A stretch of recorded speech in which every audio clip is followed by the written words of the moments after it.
Nothing divides the Magic the Gathering community quite like blue players. After all, what's going on inside their heads when they bust out their favorite mill deck or run 1,000 counterspells? Here to help us, let's meet German psychologist and cigar guy Sigmund Freud. Now, Freud's whole brain blast was that your subconsciousness is a freak behind the scenes controlling your conscious actions. It makes sense when you think about it. If someone hits me with a counterspell, laughs in my face, and says no whenever I try and cast my commander, they're most likely coming from a place that Sigmund Freud would call a subconscious desire for control. What they lack in their day-to-day life, they subconsciously desire, stemming from childhood trauma and parental issues. You see, I can't take it personally when you counter my commander for the 5th time in a row, because I know mommy and daddy got divorced and you couldn't stop that when you were 8 years old. So now you're taking it out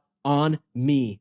Well, what are you going to do? That's kind of dark, but you know what else is kind of dark? That's right. The hero of Gotham himself, Batman. Batman would be a blue player through and through. You know, Jin Gataxis, Progress Tyrant, they're hitting the same poses after all. Batman loves to be prepared, drawing cards. Batman loves having fancy toys with cool artifacts and being able to get them whenever he wants.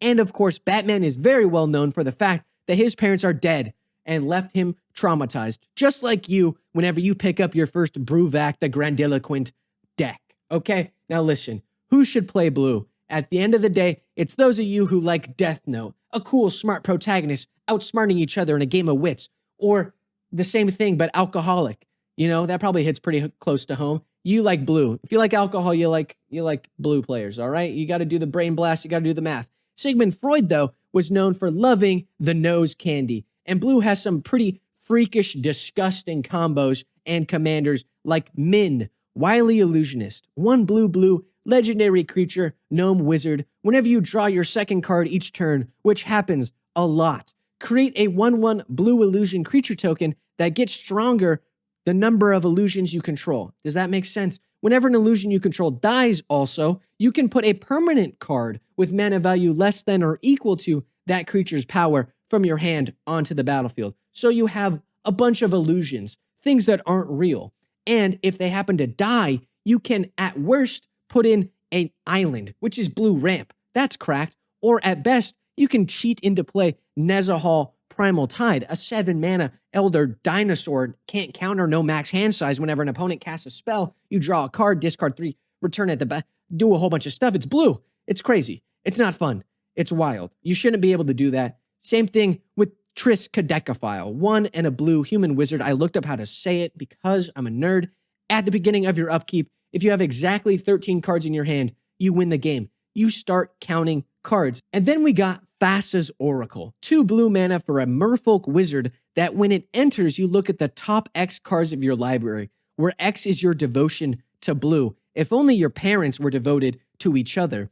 And if X is greater than or equal to the number of cards in your library, you win the game. It's very interesting because if you take that same strategy to Vegas, you get kicked out by a guy who's built like Kingpin for counting cards. But if you're counting cards at your local game table, it's perfectly fine and probably catches the attention of a guy who's built like Kingpin with a fedora.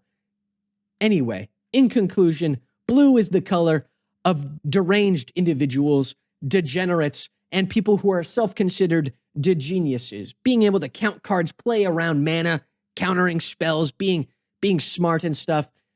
But they're the lesser of two evils, all right? Psychological trauma aside, you're our last hope against creatures like this. Absolute multiversal level threats that I do not want to see at my game table, all right? You can counterspell that anytime. Thank you for your service. Anyway, that's the end of the video. If you liked it, leave a like. If you subscribe, subscribe. I have a Discord if you want to join. What color should I dissect psychologically next? Leave it in the comments down below. Do you agree with this? If you have parental trauma, my bad. And if you have extra money lying around, donate to the children in Palestine using my link in the description down below. I'll see you in the next one. Peace out.